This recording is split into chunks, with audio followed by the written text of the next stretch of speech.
Welcome, Anna. Glad you're here. Good. We are in Eindhoven today at MicroLab, and good to see you here. You're the CEO of Greenpeace, Netherlands, today. But I've heard you're going to do something else. Is there? Yes. Can you tell us what already? Yes. Yes. First of all, thank you for the invitation. And yes, I can tell you a bit. I will travel on this ship. Okay. On the Rainbow Warrior. This fall, there's again the climate conference in Egypt. Yeah. So the ship is in Amsterdam now, and will then sail to the Mediterranean, pick up climate activists, and then go to the climate conference. Oh. So that's also a very special thing that we can go somewhere. So this Rainbow Warrior last year went out in the ocean to Pacific Ocean because there were plans for deep sea mining to take out materials which are in our smartphones and tablets, etc. And then you have a word which I can't translate into English now, mangaanknollen. Okay. Huge. Yeah, mangaan is an important raw material. Exactly, what is it? Things at the bottom of the sea. And then if you explode them with a lot of dynamite, you can harvest what is there. But it makes a mess. And then there is the Rainbow Warrior going there because we figure out, that company, that ship with that equipment is going over there. And then we just follow and then we expose what's happening there, which is the bearing witness, which is very fundamental for Greenpeace. So it never happened? So you were successful in avoidance, or is it just we are bringing it to the attention? Bringing it to the attention, and then bringing also to the attention that, did you ask anyone to go there? Is this allowed? Is this no man's land? So we take, it's really a beginning of a whole story and of a campaign to then go to these companies and governments under which they then somehow are licensed or not to do this economic activity to say, hey, wait, with these implications, are you sure this is allowed? And that's where it's now. Yeah. And when we met, you said, I'm a true activist. Is that an illustration? This is an illustration of that. Yeah. Okay. Yeah. Well, you think you need to stand up for things that you love. Is there anything that you would like to tell about yourself before we start? So if you ask me, who am I will read the news and then think by myself, okay, every day there's another new day to just make sure we work here and now for a more green and peaceful future. And that's what you worry about most, yes. Climate and biodiversity. Because when you say the world is in dire straits, you could refer to the Ukraine-Russia war. You could say inflation, high energy prices, high food prices. But what is most at your heart is biodiversity and climate, isn't it? So my scanning will go to news about CO2, emissions rising, or initiatives that get the CO2 emissions down, news about certain species, news about the Amazon rainforest, the Congo rainforest, and yes, also about the Russia-Ukraine conflict, because it's all tied and linked to each other. But thereafter, I would look at inflation rates, etc. Maybe you have it a little bit in a different order, but that's how Try to weigh it equally, I think, but that's political answer maybe, I don't know. I will get to know you as well, to see where you are. How do you look at the world? Do you think, talking about biodiversity and climate, do you think there's still time to turn this around, or are we so much in dire straits, so much in trouble that we need to start thinking about how we will be able to adapt to it? So not avoidance, but adaptive strategies. So if I speak from my own personal mission, which connects to Greenpeace, then it's really, we need to cut down, we need to stop taking fossil fuels out of the ground as our source for energy.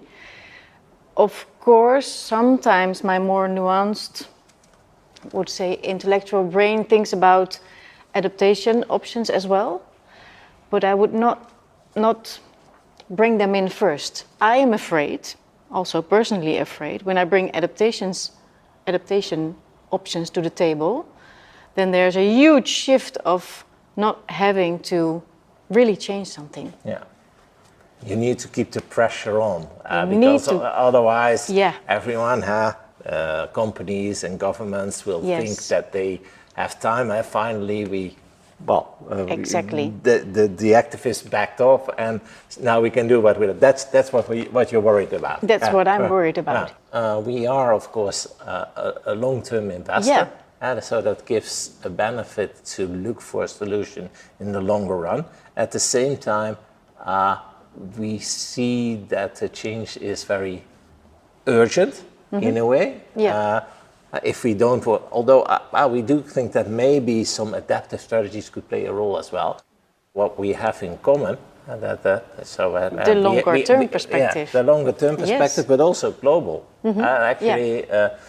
Would you say you really have always a long term perspective, because the activism is also often targeted at avoiding something in the short term, or putting. But you would call yourself a long-term orientated, Greenpeace, a long-term orientated organization. Yes. Well, and then in the long term is, for us, 2020 was an important date, because a whole lot of stakeholders promised to be without deforestation. That passed that date, so then we have to completely reshuffle, deforestation has to stop. So when and which science proves that it would be possible at date X, Y, Z. We follow with the CO2, we follow 2030 goals, and we follow Paris Agreement timelines. So everything has to be then first proved by scientific research. But you're completely right. And I promise to bring some text of our banners, because what we do day by day is intervening here and now. And then it's not explaining about these longer timelines, then it's, so I have some here, stop gas and war, very here and now. Not with an explanation that also Greenpeace understands that you have to have alternatives in place. You cannot unplug and leave everybody in the cold. But then sometimes we say end fossil gas by 2030. It's already quite long on a banner. So yes, we are not the organization that really has the time or the space to explain and explain and explain. I thought that could be more and more also your role, to really explain to the audience, hey, we make choices for the longer term because, and then the whole explanation come. And I think you're doing it, if I read some articles. Well, we're doing it because we're a bit more modest in our tone, but we like to talk with companies to try to stimulate the change. And yes, our horizon is longer. And one of the dilemmas, and that's also a dilemma I'd like to hear your view about, is if you want to stop things really, you need to do lots of things soon. But to really transition well, you need a longer time period. So you could say 2025, if you really want to stop something. But to have everything in place and transition well, you probably need until 2050. Yeah, I understand you completely. And you are right to say that first. And then as Greenpeace, we can pressurize and we can influence, but we don't have the decision-making power. And we don't have big pockets of money to shift from here to there. So we have people, and we have a voice, and we have these interventions by doing actions.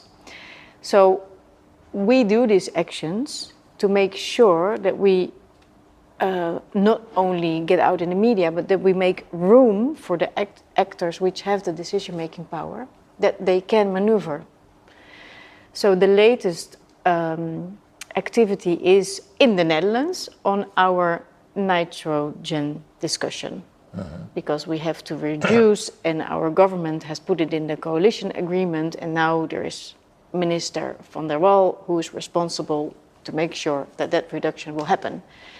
And the farmers, or not all, but a lot of them are going crazy. Do you think that's a Dutch problem then, or is this a more international problem? It is more international, but I read some science that we have a problem in the Netherlands because we are so densely populated and everything is dense here. And agriculture intensive. So it's indeed, as far as I understand, the combination of the dense population and the intense agriculture sector. Exactly. On a small piece of land. Yes. Which makes our duty almost impossible to achieve. So what we do is we just take the coalition agreement and say to the minister, you are going to deliver this. And if not, we will deliver you a court case. So that's again, in a longer conversation, you would have more Greenpeacers, of course, understanding that it needs some time. It needs some time to see, what is exactly the transition we are now asking from the Netherlands. What are we asking farmers, aviation, other industry? Instead of doing that, because we have the feeling that the nature organizations, and we have been talking about this already for years, we now just draw a line and say, okay, fix it. Yeah. And that's really a different... threatening for a court case is that it seems that the legal system in the Netherlands is open for that. Do you also do these things in other countries, or is because there seems to be an emphasis on the Netherlands because it's easier to get success there? Yes. Is that not a selection bias in a way, and is that not a bit unfair? Yes, we've seen with Urgenda the first success, that you can go to court to ask something from your own We had Urgenda here today government. as well when we were talking. You had Marja Minnesma, wonderful. No, I think one of her colleagues. Okay, but cool that you take that in and have that conversation to learn and to think with them. How did it came to that court case? And then, of course, there was Shell last year. Milieudefensie was in the front, and then Greenpeace was one of the co-plaintiffs, and we won that case as well. So yes, the Netherlands has a very fruitful ground. So we really have, we're building jurisdiction in the Netherlands, which we then bring to our colleagues elsewhere. True. And do you think you will be equally successful elsewhere, or is that remains to be seen, or? That remains to be seen. It's more difficult, but the places where you wouldn't expect it, for example, Brazil has also quite a solid constitution, and they have a forest law, and they have the system in place. So it is possible to go through the judicial system in other places in the world as well. Okay. But it takes time. So it's not my ideal route, but yes. Can we go back to biodiversity for a moment? Yes. So that's really central for you, but how would you describe that? What are you aiming for if you talk biodiversity? Because you can approach it from many different perspectives. As as you know, I'm chairing the World Economic Forum initiative on biodiversity, and then of course, in a broader sense, I have knowledge and I try to read about what is important, but then I met different people from the academic world, different perspective, and they seem to talk about many different things. You have people interested in landscapes, people say, well, this is about states, governments needing to act, people say this is about species, we need to keep the number of species the same level or higher, and you could say people that's definitely a academic perspective. We should look at DNA. So biodiversity is a DNA matter, because if you have more diverse DNA, that's a good measure of bio. That's I think it's probably right, but it's also very academic in a way. How, Yes. what would you think? How? And you have all these different views at that table you're chairing. Yeah, yeah, Aha. yeah. Okay, okay. Well, that's not easy in the first place. From the Greenpeace lens on the world, we look at oceans and forests. It's also the history of where we come from.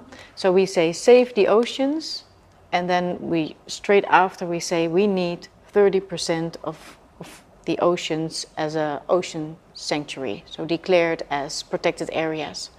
And then we have forests, and then we look at the northern forest, especially in Russia. And then we look at the Amazon rainforest and the Congo-Cameroon basin, and then in Southeast Asia, so Indonesia and New Guinea. We count on our true nature organizations, so to say, that they will lift up and say, hey, the Amazon is suffering because of drought, because of deforestation, this and that, and we would just say, yeah, save the forest, so no deforestation. So And we do you make engage complicated with, things a bit simple, if you understand what I mean. Yeah, but for that, do you get inspired by academic research or by other NGOs, maybe? Yes, yes, absolutely. Yeah, Okay. yeah. We really need scientific research. We need other NGOs that work together with scientists, and we need these big international gatherings. So for the biodiversity, there's also the bi-yearly or maybe yearly biodiversity conference, and we need those spaces to get in, do lobby, at the same time reach out to the public, and then pressure for decisions. And I read Greenpeace doesn't partner with government and companies, but you would investors also are companies, so you could not partner with us, for instance, to achieve something. Let's just as an academic. Would that be possible? Would you say no, because we will not be objective if we would cooperate on something? How would you look upon that? We can absolutely do things together. So in that way, partner. So if we would have a common mission, we would go to a politician in The Hague, sit at the same table, and then influence this politician. Absolutely possible. But there is the partnering in the sense of receiving money or very long-term commitments out on the website and everywhere. That's not possible. Greenpeace is independent and is born because people support Greenpeace, also financially, and that's the only source of income we take still till today. So not from governments, not from companies. No. And the same counts for really make some kind of agreements on paper in which you then have Greenpeace and APG tied together. No. But the North Sea Agreement, Greenpeace signed it. The first energy agreement in the Netherlands, Greenpeace signed it, together with a lot of other NGOs, companies, government. The latest climate agreements, we didn't put our signature. You mean the Dutch climate agreement? The Dutch climate agreement, yes, sorry. Oh, we didn't put our signature under the Paris Agreement. I don't even know if we were asked, to be honest. I don't think so. Yeah. And you mentioned you're going to sail to Egypt. But do you expect a lot from that conference? You could draft the agenda. What would you put on it? Yeah, I would say, point one, not one more drop. Not one more drop also means shortage and all kinds of problems for maybe the earth, but particularly to us as human beings, because we are not ready for not one more drop. How would you look upon that? What is you think we should accept that, or? Yeah, there's the Greenpeace difficulty, but because this also needs a large transition plan, and then we are not bringing that detailed plan to the table, but we want to hear and set the goals. But because you are completely right, and maybe it's even easier to start in at the island states, for example, because it's an area where you which is overseeable. But if I think of mega cities where more people are living than we have in the Netherlands, that is a difficult task. Yeah. In a way, you say, okay, we stand for something and put pressure on it, but we don't offer total solution. Does that bother you, or? Yeah, it bothers us in that sense that we do offer solutions, but also Greenpeace then has limits. Yeah. I mean, we have a certain amount of offices, 27. We have a certain amount of countries we can campaign in, 55. That's not all. We have a certain amount of trained activists, I think 50,000, which is, I'm grateful because they can climb and they can put banners in very difficult places. Wonderful. But it's not the world, so to say. No. Do you also feel that? Because you have, probably more staff, more offices. You can make your financial impact really strong.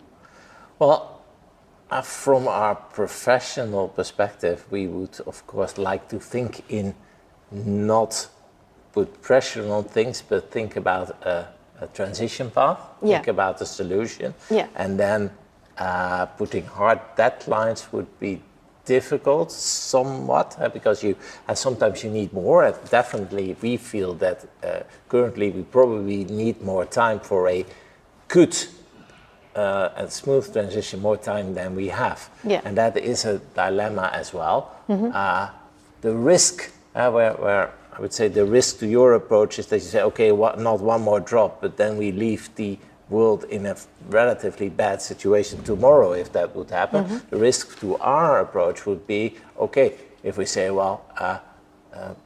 be ready in 2050, what will happen then we also know, because that is so long away, it's past people's careers, and so people say, okay, so we can continue with what we do. Business as usual, and that is of course the difficulty. Then we have the tool of what we call engagement, talking with companies and organizations, governments, particularly companies, because we invest in the companies and there you have more influence, and say, well, this is what we like to see.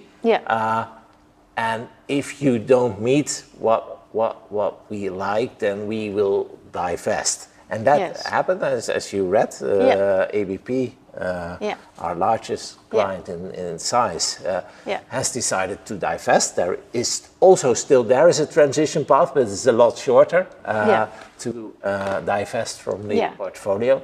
And in a way, I see two sides to that. If you become too strict and say, okay, divest from everything, you also completely use room to maneuver.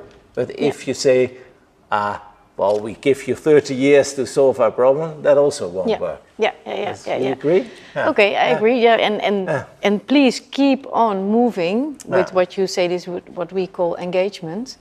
Keep on doing that. And also, as many, how do you call them? Is it your clients or your partners? Yeah, the pension funds that we work for. So that's the asset owners. Exactly, as many as possible, that also ABP looks left and right and sees the others moving as well. And because that's sometimes our biggest problem. Then we have one bank under control and then the other one sneaks out, so to say. So you have to make sure that everybody is now moving towards decarbonization. Keep on doing that. Thank you. Another topic that's how do you approach media? Do you think how do you view the media? Are they helping you? Are they bothering you? Media is an important stakeholder for us. So we inform media as much as possible about what we are up to. It's very important that we are, as Greenpeace, we are consistent. So we cannot say plan A on January and July B and then C. So we keep on building. That's why I say we have an old oceans campaign that keeps on building, so that we are consistent. And as long as we keep them informed, they are very important player for us, because it's all free publicity. So we don't spend supporters' money on publicity, but we use free publicity, so to say, by bringing news. You also have people working for you directly and indirectly, activists, people that try to avoid something. How do you attract those people? There's almost exactly 100 people working as a job with Greenpeace Netherlands. Only 100. It's not a lot for what we cover. And then we have a bunch of volunteer activists.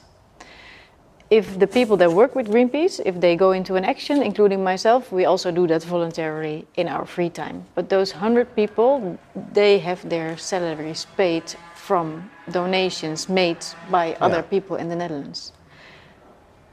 People in the Netherlands are wonderful. That means that I can deliver quite a lot of resources to the international campaigns as well. Almost 40% of what comes as an income. And is there, do you have management development and diversity and inclusion? We are like a normal organization in that sense as well. We have, if now I take it into the organization and not into a campaign, yes, we have a whole program on safety and on justice internally and inclusion, and there's a whole integrity system. Yes, absolutely. And is your workforce very diverse in a way that we or is like elderly grey man in the, is that missing, and do you need to hire more of those, or is that not it's very diverse in age, and it's very diverse because we have this already internationalized organization. I would say there's one thing which is not so diverse. I think we tend to have more highly educated people. So it's very interesting, because these days it's important that you involve everyone in society and not get a sort of an elite perspective, and you will also run that risk then. That is a challenge, and it is not impossible, because we have a whole, we have a whole warehouse. So we have also people, we need people with technical skills in our own teams.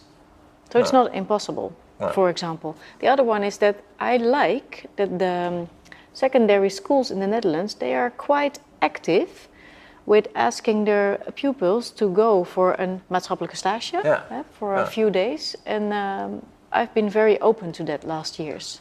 Okay, let's move to another topic, and then we gradually move also to the end. But maybe to ask you some advice. So you know a bit about us, a large pension fund investor. And you know about the dilemmas and the things that you see in the world.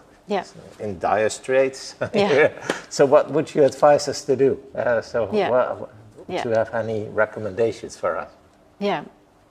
Well, stay radical. Are we radical? I'm not sure we're radical. Then start becoming radical. Become radical. And keep on then explaining the story. Why are we doing this? Why do we need more sustainability? And that is because we are all part of nature, and we all want to live safely now and here, but also in the years to come. I would say keep on engaging as much partners as possible, and don't let them get away with endless planning and endless calculations, because it will be hard and maybe a little less profitable, but in the end, in the longer term thinking, it will deliver us a better place to live. So if tomorrow you would have my job, or maybe the day after, I would scan immediately the whole portfolio of all your partners you engage with.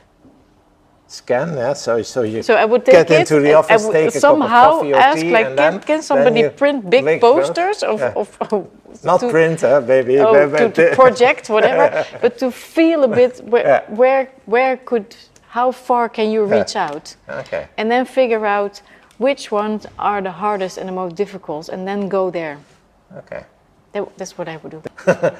Okay, thank you very much. Is there anything you've said or talked about that you say, well, in hindsight, I would like to change that or have a different opinion? Or we exchanged a lot, and I'm very curious what you picked up from what I've been telling here.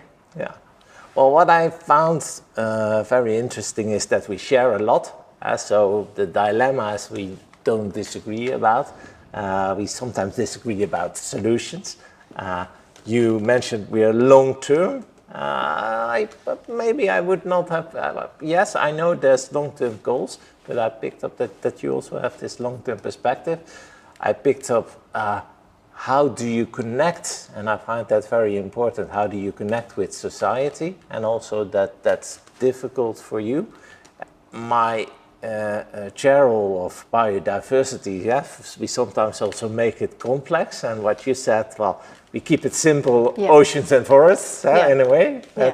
And that's, I think, in a way, a message that's a lot easier to communicate than sometimes the difficult terms we would use. And if you're not careful, you sometimes get stuck in all kinds of acronyms, abbreviations of things, and then you don't know what you're aiming for. So that's also something I learned. Yes. And I appreciate your openness, and I think you were great in sharing things. So, okay. I know I've been honest and vulnerable in some things I've been telling you, but I hope you appreciate that. That's very much appreciated. So Anna, thank you very much. I enjoyed it a lot. I think we talked about many important things, and I think we also will continue to work on each other's side. You will sail on the Rainbow Warrior fleet. Yes. For now, thank you very much for this conversation, and I hope to meet you again when you can tell a bit more about what you've achieved, and then I can share with you what we've achieved in investing. Yes. Thank you as well.